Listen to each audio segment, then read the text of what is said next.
Trump to appear in federal court to face 2020 election charges. Arizona Republicans wanted to hand-count ballots. Then they saw the price tag and the errors.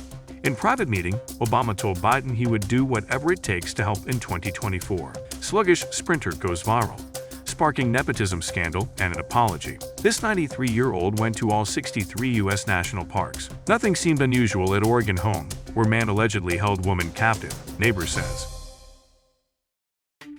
Trump to appear in federal court to face 2020 election charges.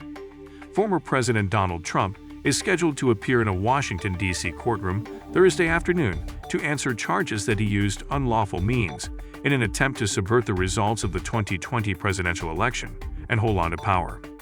Trump will be arraigned on an indictment charging him with conspiracy to defraud the United States, conspiracy to obstruct an official proceeding, obstruction, and conspiracy against the right to vote and to have one's vote counted.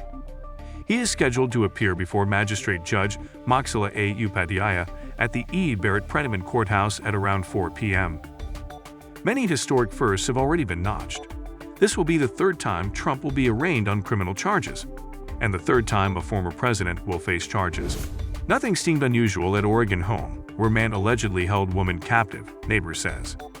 The neighbor of a man accused of kidnapping, sexually assaulting and holding a woman captive in his Oregon garage said Wednesday that nothing seemed out of the ordinary at the home and that the suspect once saved her pet during a near-lethal dogfight.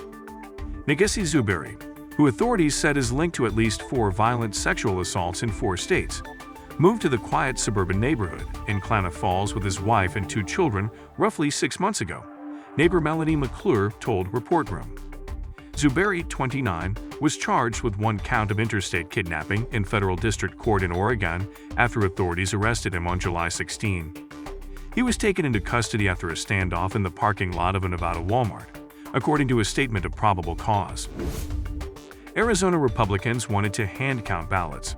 Then they saw the price tag and the errors. An Arizona county has decided not to hand-count its ballots in next year's elections, after discovering that it would cost more than $1 million and leave it with inaccurate results.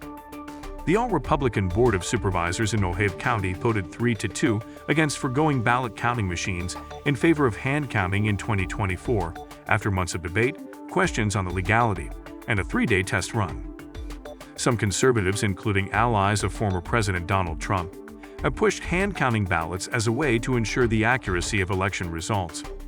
But Ojai County's experience punctures the talking point, showing that hand-counting is typically expensive, inaccurate, and impractical. In short, hand-counting ballots isn't as easy as it sounds. In private meeting, Obama told Biden he would do whatever it takes to help in 2024. During a trip to the White House in June, former President Barack Obama made it clear to his former running mate that he was committed to doing whatever it takes to support his re-election. 3 sources familiar with the meeting confirmed to Report Room. As part of a visit that included a private lunch, the 2 presidents discussed how much was at stake in 2024, especially because of the continued strength of former President Donald Trump's base, 2 of the sources said. The Washington Post was first to report Wednesday that Obama had expressed concern during the private lunch about Trump's strengths, including his base, conservative media that's friendly to Trump, and a politically polarized electorate. Sources familiar with the meeting declined to offer additional details. Sluggish sprinter goes viral, sparking nepotism scandal and an apology. A competition in China has given us the answer, with a Somali athletics official suspended and the sports minister forced to apologize after video that went viral across social media. The video showed the woman far outclassed, and not even in the frame with the other runners almost immediately after the 100 meters race began. The woman finished about 10 seconds behind the winner, finishing in about 21 seconds. The incident has resulted in the suspension of Khadija Aden Dahir, the chairwoman of the Somali Athletics Federation, after an untrained and non-athlete runner was sent to take part, the country's Ministry of Youth and Sports said Wednesday. She will also be subject to legal proceedings, it said. This 93-year-old went to all 63 U.S. national parks. Brad Ryan didn't see his grandmother for 10 years after his parents divorced.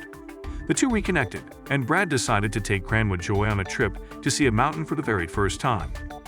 She did so well that they decided to embark on the challenge of visiting all 63 U.S. national parks. It took the duo nearly 8 years to complete the task. Stay up to date with the latest news and never miss a beat. Hit that subscribe button and join our community of informed viewers.